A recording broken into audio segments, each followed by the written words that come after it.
What's up, everyone? I'm Ashley Smashley, and in this video we're going to talk about awareness of the ego while we watch what we can of the sunset. If you are new to my channel, go ahead and smash that like button, subscribe, and hit the bell for notifications because we are just getting started over here, baby, and you're going to want to be here to watch it all go down. So lately I have had a ton of video ideas coming to me, and of course my ego is like, you need to film this video and you need to record that video, and it just didn't feel right for me to be recording right now. So anyway, I decided to condense one of the topics and create a reel out of it.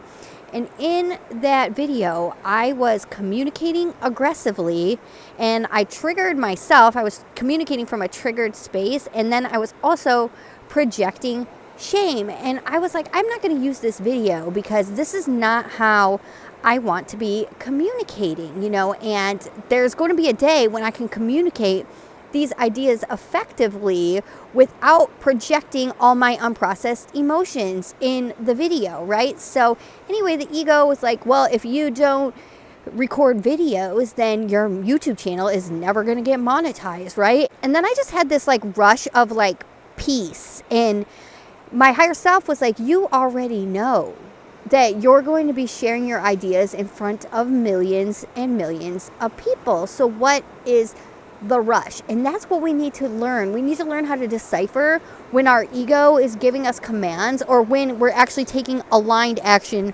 through the higher self. The ego will tell you to take action out of fear and lack. And when it's of your higher self and of your highest timeline, it is not like that. It is under a peace and alignment, and it feels good to take these actions, right? So it's okay to wait until you're in alignment to take action. And that's one thing I think a lot of people have forgotten, or they don't understand, that not every egoic desire is meant for us to pursue in our life, right? The ego has a lot of things that it wants us to do, and it will command us, you better get up and do this, and you better get up and do that, or you're not worthy and you're not valuable. And then of course we take action from that space of fear and insecurity instead of allowing ourselves to feel and process and release those emotions and then get in alignment with our highest timeline.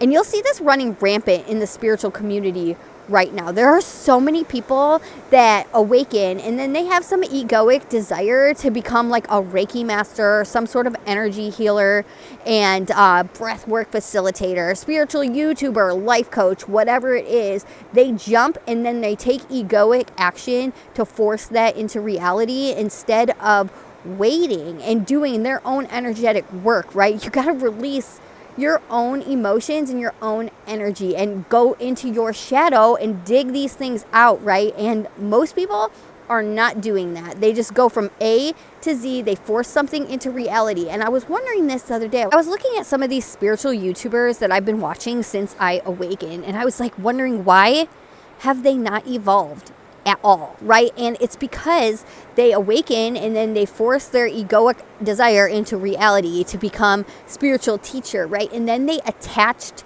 to that identity as spiritual teacher, and they have not evolved at all. They're telling the same stories that they've been telling for years, right? And they have these courses and coaching programs that they want people to buy, and they will talk about imposter syndrome, right? And they will get on there and actually say there's no such thing as imposter syndrome. But then you look around and see all these people that have monetized the spiritual awakening process, and they're not doing their own energetic work. They're totally trapped in their ego identity as spiritual person. And that's one thing that I've become more and more aware of as I became more sensitive to energy, is other people's energetic fields and being able to sense into them and see what traumas and unprocessed emotions they're carrying. And you would expect to see a lot of density in people's fields that do drugs and drink alcohol and stuff, right? But you'd be surprised, the people that you think have it all together and they look like they have it all figured out in their life and they're materially successful and stuff, they are carrying around just as much dense energy in their fields and completely operating from this place of an unworthy ego.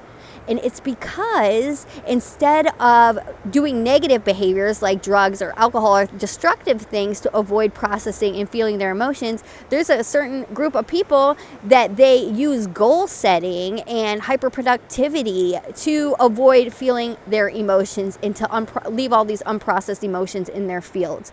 So it's just something you need to become aware of. Are you operating from your ego?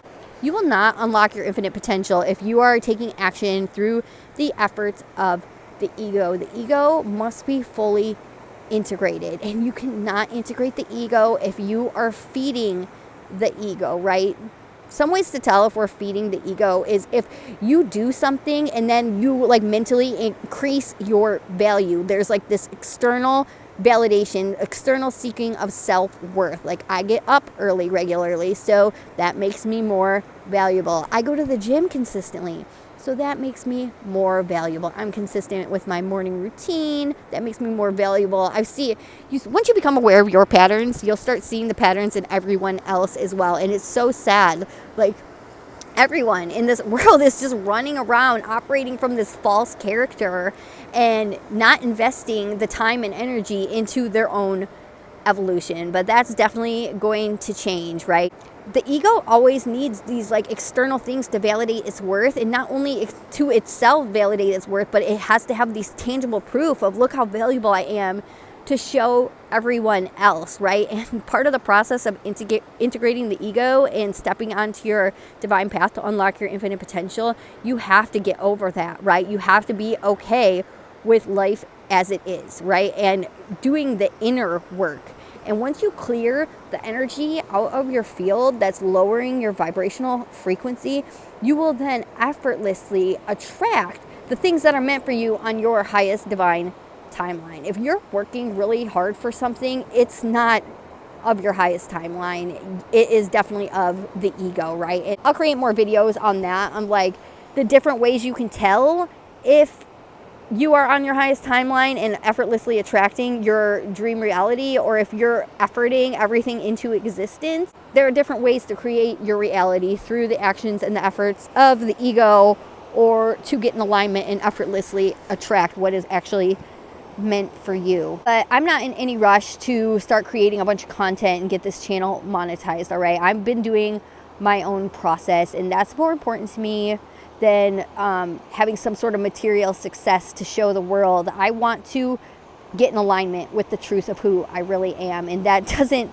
mean jumping the gun. I've said this before a million times. I'm not jumping the gun. You got to walk the walk and not just talk the talk. If you haven't cleared out your own energetic field, you have no business doing any sort of profession that helps other people clear out their energetic field, right? And that's why you see like a Reiki master that is on live talking about how many illnesses she has, and it's like, because you haven't done the work, right? All of our physical illnesses are energy blockages that are manifesting in the physical. So that's definitely one way to tell if somebody hasn't cleared out their energy field, is if they're manifesting physical illnesses. And also money. If somebody is not financially well off or successful, it's because they have energy blockages and limiting beliefs in their field that's preventing them from manifesting that type of abundance. Okay, so you just got to be careful when you're getting into the spiritual community and looking at the fruits of people's labor, like, and it's not fruits of their spiritual connection. Is it fruits of the actions of the effort of their ego, right? That's not what we're here for. We're here to evolve and transcend the ego, okay? Not create through the actions and the efforts of the ego through human creation, right? We're on a different timeline. So just become aware when you're taking actions through the efforts of the ego, and when your ego is telling you you need to do things because it needs you to validate its worth, right? And you need to post this on social media so other people know how valuable you are, right? That is all ego. Learn to integrate that ego and surrender to your divine path to unlock your infinite potential. You are worthy and valuable, and it doesn't matter if you have $0 or $5 million, right? It doesn't matter if you sleep till noon or you get up at 6 a.m. and go to the gym every day. Your value does not increase because of external conditions, right? That is conditional self self-worth. And once you realize that you are worthy and valuable and you have unconditional self-worth, you don't need to take all of these actions to validate your worth, right? And tell the ego to chill out. And trust me, the people that are actually doing the work and clearing out their energy fields and transcending the ego, you're going to be able to know who these people are very soon. They're going to start having all kinds of effortless miracles fall into their laps, all right? So if you want to see that go down in my life, don't forget to like, share, comment, and subscribe, and I'll see you in my next video.